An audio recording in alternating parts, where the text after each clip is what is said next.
Hello, all, and welcome to Tea and Games, the show where I make a cup of tea and talk about a tabletop game. The pilot episode went over well, so we're going to keep this going. I hope you all enjoy. But first, the tea.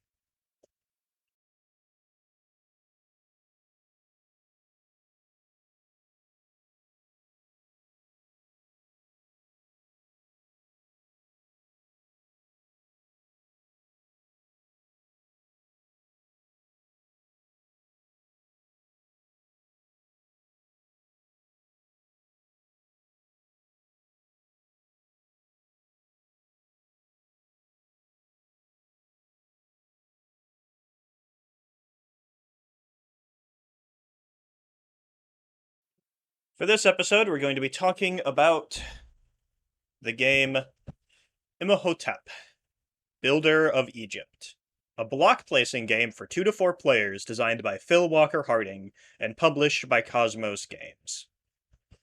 In Imhotep, you play as builders of Egypt's great wonders, shipping the blocks of stone from the quarries to the great projects the pharaoh has undertaken.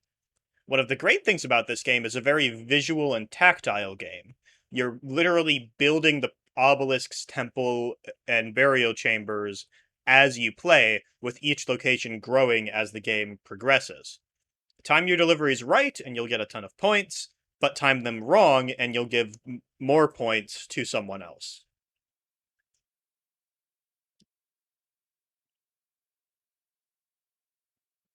It's just a little bit more. To set up, you take the 5 site boards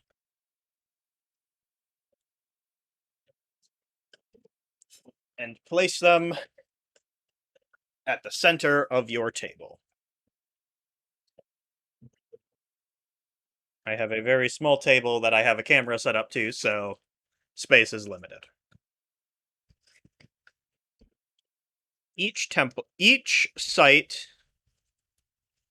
has an A side and a B side.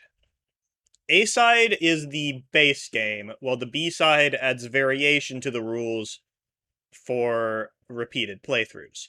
For this video, we're going to be talking about the A side, as it's both what I'm the most familiar with, and it's easier to explain. Once the board itself is set up the scoring track,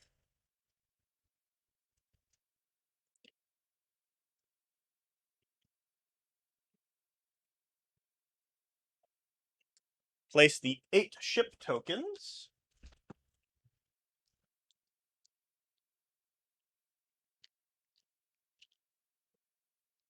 above the board, which I do not have space for, so they will sit here.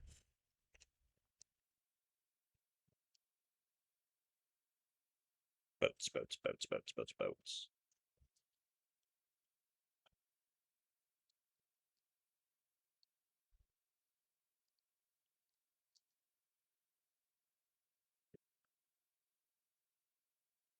Set aside the round cards, pull out the rounds you need. In this case, we're going to grab the 7 2-player ones.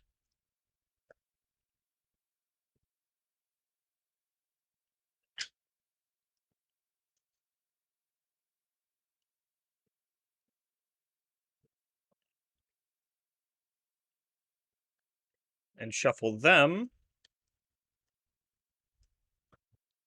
And the market cards.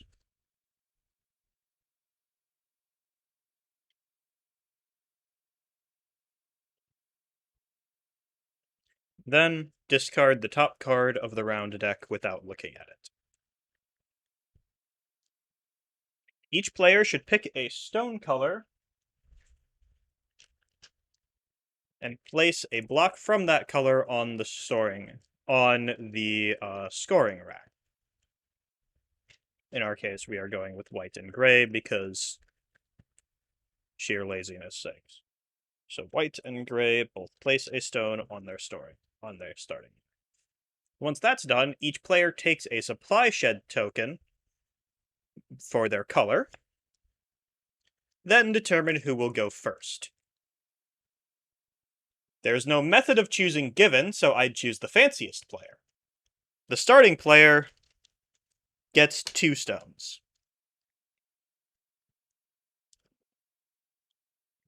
The player to their left gets 3.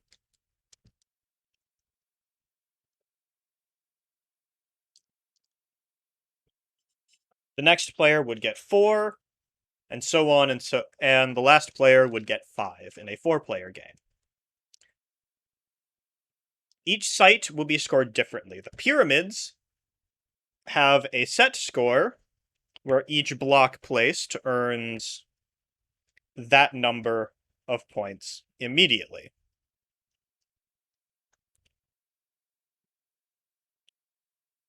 Remember that stones are placed in columns, not across,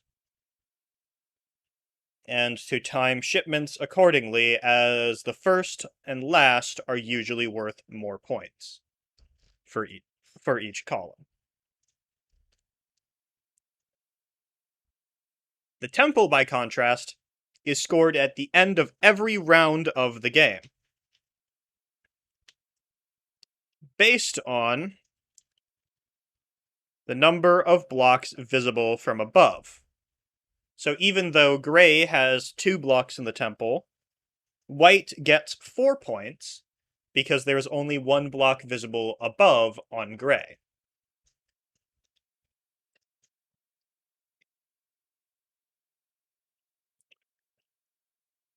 The burial chamber is scored at the end of the game,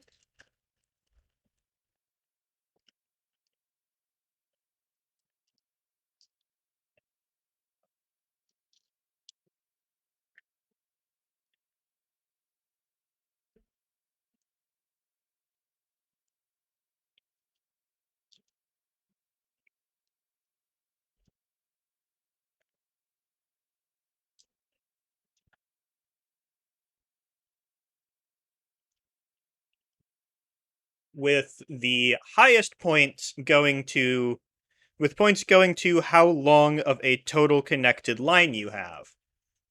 Now, it's worth noting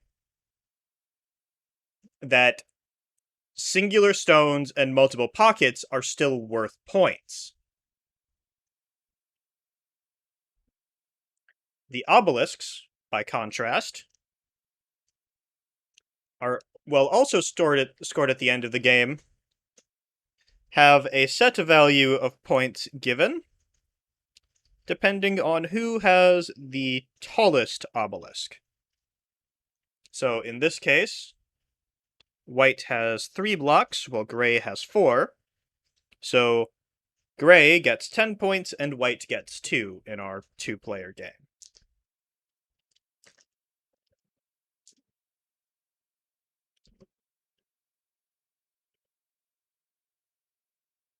Any ties for these points are divided amongst the total of all tied places amongst the tied players. So if there is in a 4-player game a tie for first place, each player would receive 12 points because you add up the first and second place, which is 15 and 10, and divide that by 2 to get 12.5, which is rounded down to 12.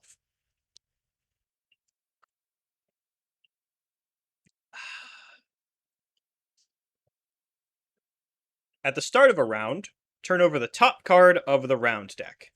This will tell you which boats are going to be used for this round.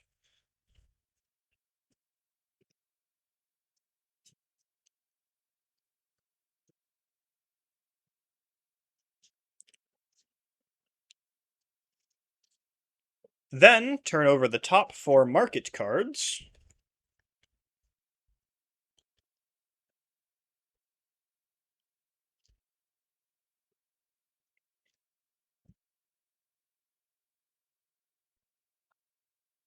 Face up on the 4 market squares. Once that is done, the first player may take their turn. On their turns, players may take one of 4 actions. They can either take new stones, placing 3 stones from their quarry onto the supply shed, though they cannot go over 5 stones on the shed. Place a stone from their supply shed onto an empty ship. They may sail a ship that has the requisite number of blocks shown on each ship in the small chiseled blocks near their bow to any port, or and unload them in order from front to back, or play a blue market card. The round ends when all 4 ships have been sailed to a site. Players gain points from the temple, and prep for the next round begins. Discard all remaining market cards, return the ships to the supply, and start a new round. Turn over 4 new market cards, reveal a new round card. After 6 rounds, the game will end and final scoring takes place. First, score the burial chamber, then the obelisks, then any cards like decorations or statues. Not that. Any cards like decorations or statues that players may have. The player with the most points wins. In the case of a tie, the player with the most stones left on their supply shed wins. All in all, Imhotep is a game that's complicated enough to be enjoyable, but simple enough to be easy to teach. Plus, you get to literally watch the pyramids build as the game progresses, which is just cool, assuming, ships actually end up going there. Much of the strategy of this game is learning when to send your ships. As